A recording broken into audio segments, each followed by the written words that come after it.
A gente tem, muitas das vezes, a gente tem orado, tem pregado em cima do livro de Êxodo. Nós fizemos uma série de mensagens aqui em cima do livro de Êxodo, principalmente no capítulo 3. E por incrível que pareça, irmãos, roda vira mexe quando eu estou buscando, Deus sempre me dá esse texto. Eu não sei o que é que Ele está querendo com isso, mas seja o que for, Ele vai falar ao teu coração através desse texto de novo. Então vamos abrir em Êxodo, no capítulo 3, agora dos versos 7 a 9. Êxodo, no capítulo 3, dos versos de 7 a 9.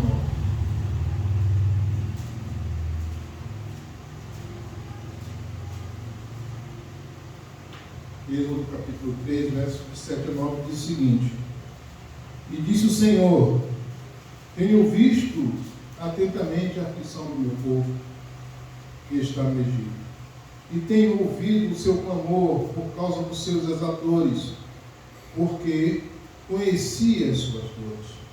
Portanto, desci para livrá-lo da mão dos egípcios e para fazê-lo subir daquela terra a uma terra boa e larga, a uma terra que emana leite e mel, ao lugar do cananeu, do eteu e do amorreu e do ferezeu e do heveu e do jebuseu.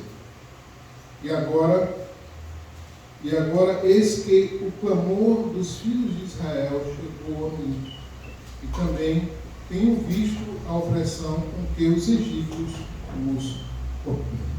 Que Deus abençoe a sua palavra lida. Todos os seres humanos, né, têm problemas, passam por problemas. Isso é claro, é redundante, não precisava nem falar isso. Todos passam. E nós, os crentes, não somos exceção. Nós enfrentamos problemas. Ao contrário, até, nós, às vezes, enfrentamos muito mais problemas e passamos por mais dificuldades, muitas das vezes, do que as outras pessoas, porque as outras pessoas não têm critérios a seguir, não têm princípios a seguir. E nós temos princípios a seguir. E muitas das vezes isso se torna um tanto quanto difícil e a gente, muitas das vezes, sofre um pouquinho mais. A grande diferença entre nós e as pessoas é que nós temos um Deus que cuida de nós, que nos ajuda nas aflições. E Ele sempre está do lado dos seus filhos. Sempre Ele vai estar do lado dos seus filhos. Agora, também existe uma questão que a gente precisa entender. Que também Deus usa o expediente da dor para nos ensinar algo. E muitas das vezes Deus usa os problemas, as dificuldades para nos ensinar, para nos trazer para aquilo que realmente Ele deseja. Em Hebreus 12, no Hebreus capítulo 12, verso 7, o autor de Hebreus fala sobre isso. Diz assim: se suportais a correção, Deus vos trata como filho, porque que filho há a quem o pai não corrige? Então, muitas das vezes, determinadas dificuldades que nós passamos, determinados problemas que nós passamos, Deus permite no intuito de nós nos corrigirmos, É daí que surgem as provas, Nós somos submetidos a diversas provas. Mas o que é a prova? O que é uma prova? Zacarias, no capítulo 13, verso 9, ele esclarece. Ele diz assim: e farei passar essa terceira parte pelo fogo, e a purificarei, como se purifica a prata, e a provarei como se prova o ouro. Ela invocará o meu nome, e eu a ouvirei. Direi, este é meu povo, e ele dirá, o Senhor é meu Deus. Aí a gente entende que a prova o que é? A prova é, muitas das vezes, uma purificação. Deus usa a prova para nos purificar, para tirar aqueles pecados, aqueles vícios, aquelas coisas que muitas vezes a gente mantém e que desagrada a Deus. E Deus usa mesmo o expediente da dor nesse sentido, para que a gente seja purificado também. Também, Deus usa o expediente da dor para nos preparar para o porvir. A gente não sabe o que vem à frente, só Deus sabe o que é que tem na frente, o que é que tem preparado para nós. E Deus permite que nós passamos por momentos de estresse, por exemplo, para poder nós aprendermos a evangelizar, por exemplo, em situação que exija equilíbrio extremo.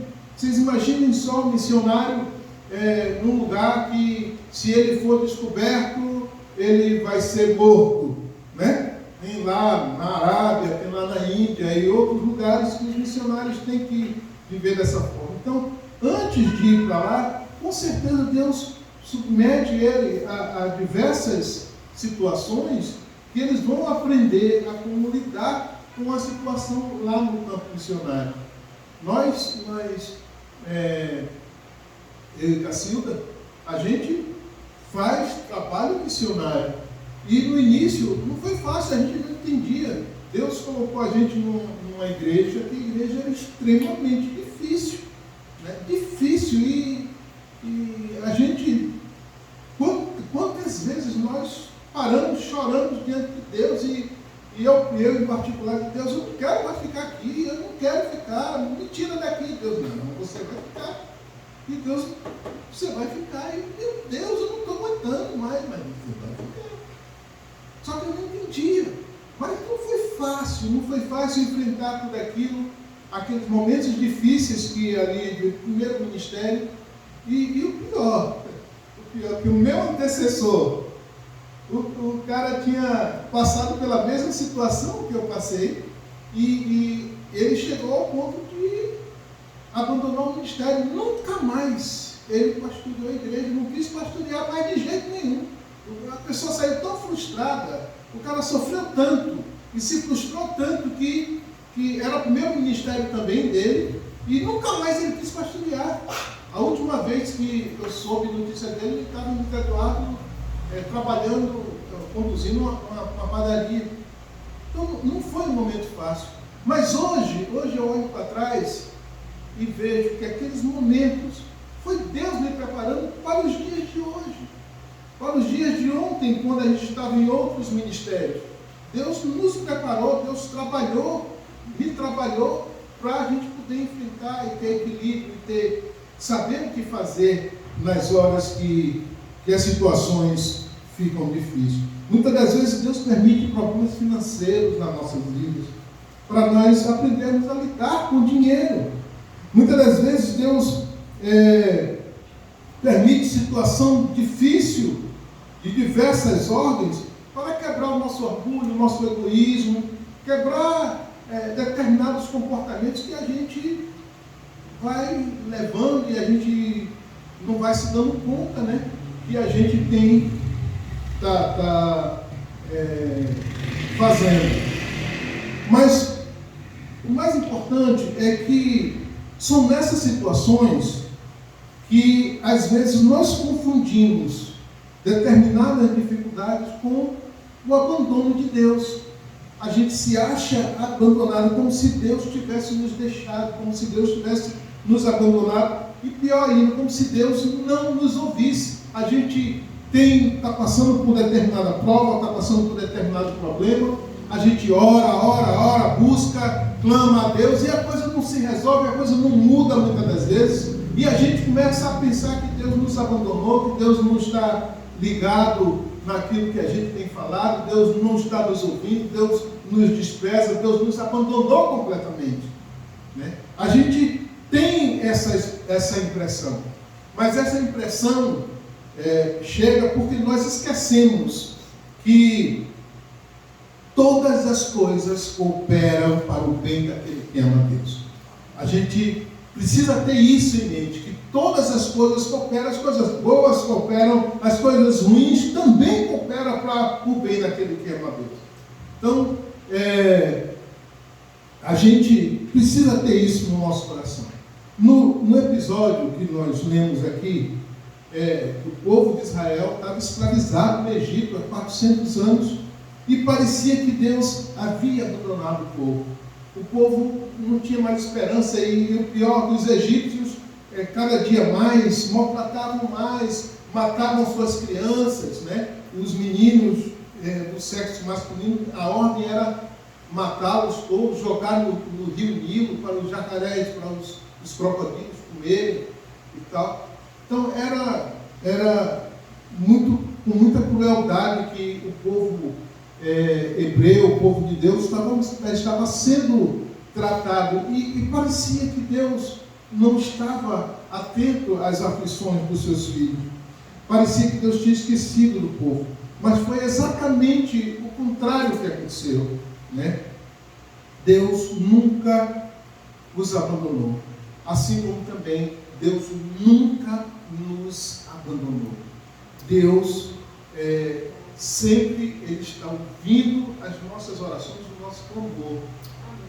Seja a dificuldade qual for que nós estejamos passando, Deus sempre Ele está nos ouvindo. Deus sempre está com os ouvidos e com o coração aberto para nós. Ele sempre está perto de nós. E é sobre exatamente isso que nós iremos ver a partir de agora, a partir daqui. Né? Nós vamos entender isso esta noite. Né? A primeira coisa que nós vamos entender é que Deus está atento às nossas aflições. Olha o que diz o verso 7. Diz assim: e disse o Senhor, tenho visto atentamente a aflição do meu povo. Olha que expressão maravilhosa. Ele diz assim: tenho visto atentamente. Ou seja, Deus não está olhando de relance as nossas aflições. Deus não está dando aquela olhadinha e pronto para as nossas aflições. Deus está olhando atentamente. Ele está atento a todos os movimentos, a tudo que acontece. Ele não vai deixar com que aquela aflição ultrapasse o seu limite. A palavra de Deus diz que Deus permite o fardo que a gente pode carregar.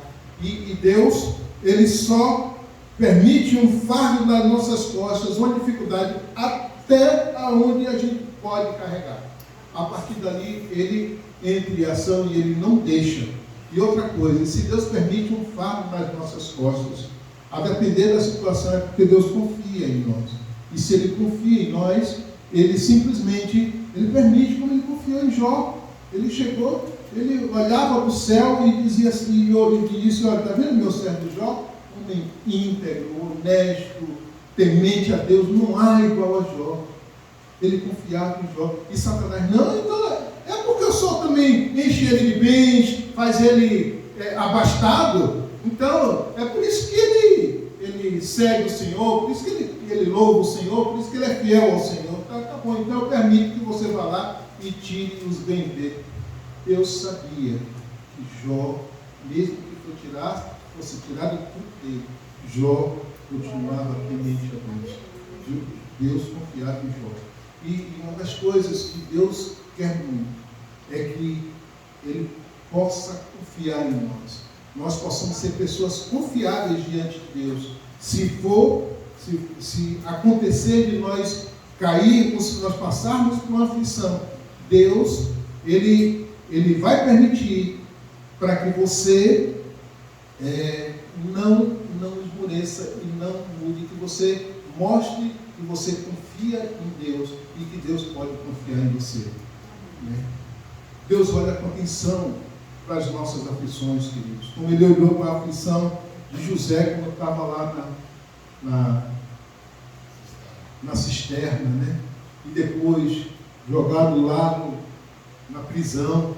Né? Deus olhou para José, né? Olhou atentamente para José. Deus olhou para Daniel quando Daniel foi jogado injustamente na cova dos leões. Deus estava lá, né? E fechou a boca dos leões. Leões famintos, né? Deus olhou de uma maneira especial para Sadraque, Mesaque e Abednego quando foram jogados na fornalha de fogo ardente. Deus olhou e nos livrou. E Deus não está cego em relação a nós.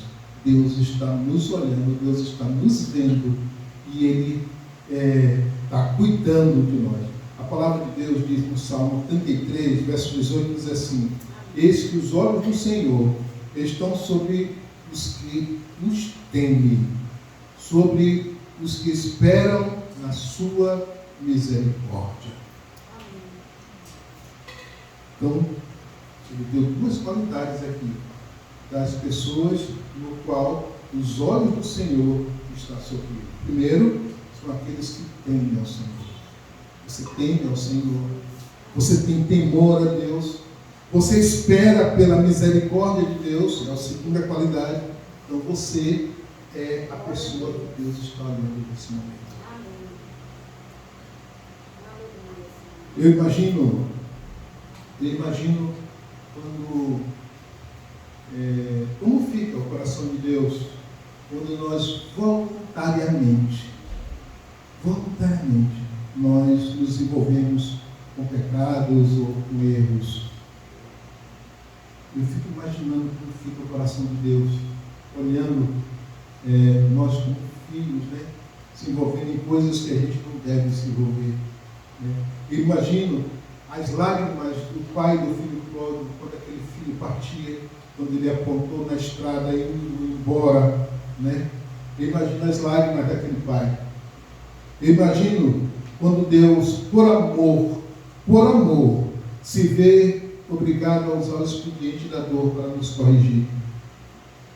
Eu lembro que Lúcio era pequeno, Lúcio tinha uns 7 anos, 8 anos, mas o Lúcio, dos meus filhos, foi o mais pintão. Ele era bem pintão mesmo. E um dia ele estava correndo lá na área da igreja, a igreja tinha uma área grande na frente, estava correndo para um lado para o outro do olho. Não saia do portão, brinca aqui para dentro. E fui resolver algumas coisas. Daqui a pouco eu só vejo lá o pancado, né? O cara bateu no meu carro com a moto. E quando eu saí lá, pastor, desculpa aí, eu tive que bater no carro para não atropelar seu filho. Porque o Luciano saiu, parou, estava correndo no meio da estrada. Aí eu disse, não, agora eu tenho que dar uma correção nesse cara. E aí, só que eu não peguei, ele amassou o carro, né? E eu estava com muita raiva em função disso, né? E quem raiva hoje neguei de pegar ele mesmo. Eu deixei passar um dia, 2 dias, com 3 dias que ele estava pensando que nada ia acontecer, eu chamei ele. Agora nós vamos acertar as contas. Agora eu já estou calmo, estou tranquilo, e agora você vai apanhar, porque você fez tal coisa errada assim. Meu pai. Aí eu peguei o cinto, dei uma cintada, dei outra cintada, dei a terceira cintada, na terceira já saí chorando, porque eu não estava aguentando mais. Eu fico imaginando como Deus, muitas das vezes, ele se coloca numa situação de ter que nos dar determinadas cintadas para a gente poder se corrigir diante de Deus, sabe?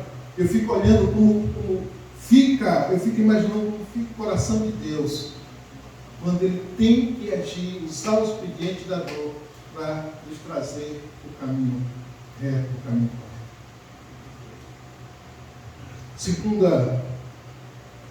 Segundo ensino que a gente aprende aqui, Deus, Ele tem ouvido o nosso clamor.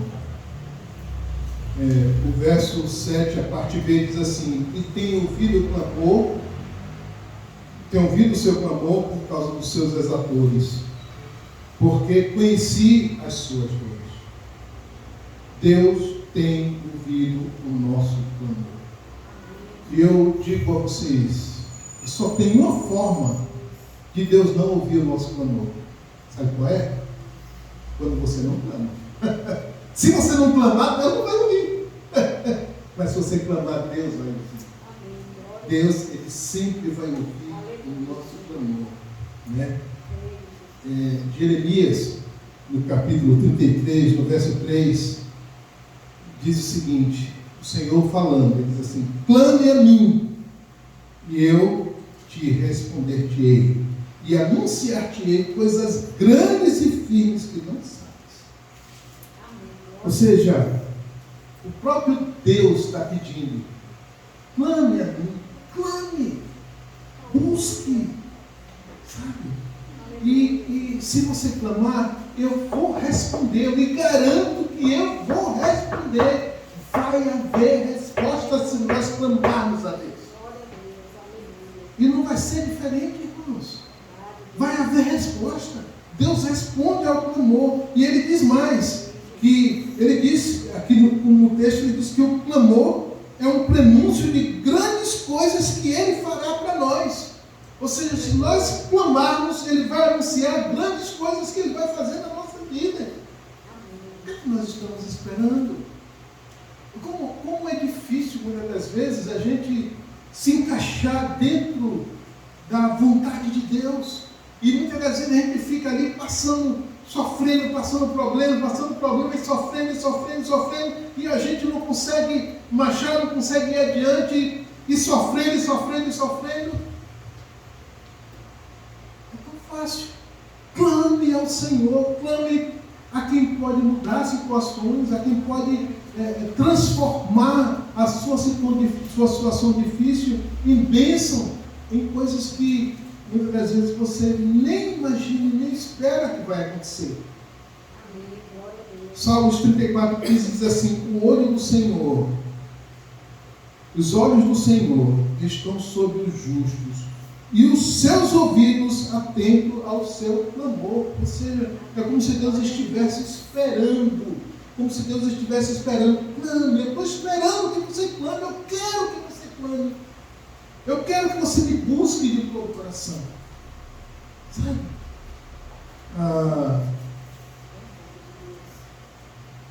No verso 9 do texto que nós lemos inicialmente, diz assim: e agora, eis que o clamor dos filhos de Israel chegou a mim, e também tenho visto a opressão com que os egípcios os oprimem.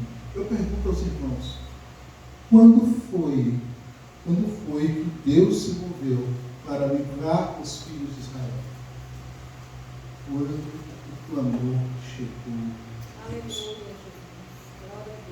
Quando Deus vai se mover para tirar o irmão dessa situação difícil que você está vivendo? Quando você clamar de todo o coração e seu clamor chegar aos céus. Terceiro e último, o objetivo de Deus sempre é nos proporcionar o melhor para nós. Eu gosto muito do verso de 2 Coríntios, 1 Coríntios 2,9, que diz assim: nenhum olho jamais viu, nenhum ouvido jamais ouviu, nenhuma mente jamais concebeu o que Deus tem preparado para aqueles que o amam. Eu gosto muito desse texto. E é justamente isso que Deus faz. Deus sempre faz a mais do que a gente espera. Olhe o que diz o verso 8. Diz assim: portanto, desci para livrá-lo da mão dos egípcios e para fazê-lo subir daquela terra a uma terra boa e larga, a uma terra que emana leite e mel. Ou seja, Deus, ele se moveu para livrar o seu povo. Isso foi iniciativa dele. Deus tomou a iniciativa. O povo clamou, mas a iniciativa de livrar foi de Deus. O tempo que Deus foi livrar o povo de Israel foi o tempo determinado por ele. Lá em Gênesis, no capítulo 15, ele já falou para Abraão: olha, eu vou deixar o povo, os seus filhos vão ser escravizados, vão passar 400 anos, um povo estranho, mas depois eu vou resgatar. Ele já havia prometido, e era o tempo dele, os 400 anos que o povo ia passar no Egito, né? E foi o tempo dele. né? O Salmos 40, verso 1 diz assim: esperei com paciência no Senhor, e Ele se inclinou para mim e viu o meu caminho. Esperar com paciência no Senhor. É o tempo do Senhor. Foram 400 anos, mas precisamente foram 430 anos, e esse foi o tempo necessário para Deus aprontar um presente para dar aos seus filhos. Olha que coisa, é um entendimento tremendo isso. Preste atenção. Deus fez muito mais do que o povo queria. O povo queria ser liberto, né? Deus fez muito mais. Ele não só libertou o povo, como levou o povo para uma terra que mana leite e mel. E para uma situação que já estava pronta. Eles chegaram e eles iam chegar se eles não tivessem murmurado, se eles não tivessem feito o que fizeram lá e Deus depois fez eles ficarem 40 anos nela. Se eles não tivessem murmurado, eles teriam entrado na terra e recebido um grande presente de Deus.